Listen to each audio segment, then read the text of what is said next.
છે કે 140 ને સૌપ્રથમ આપણે 2 વડે જોઈશું.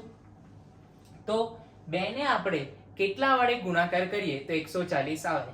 તો આપણને ખબર છે 70 દુ 140.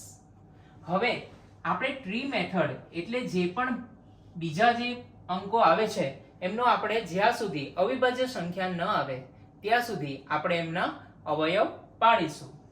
હવે ફરીથી આપણે 70 ના ભાગ પાડવાના છે તો આપણે એને 2 વડે ભાગ પાડીશું. તો 70 ને આપણે 2 વડે ભાગીએ તો કેટલા આવે વિદ્યાર્થી મિત્રો? 35. હવે નેક્સ્ટ શું કરવાનું છે? 35 ના આપણે અવયવ પાડવાના છે. તો ફરીથી આપણે ટ્રી મેથડ નો ઉપયોગ કરીએ છીએ. 35. હવે 35 નો 2 વડે ભાગ ચાલે? ન ચાલે. તો આપણે કઈ ચાવી ઉપયોગ કરવાની? 3 ની. તો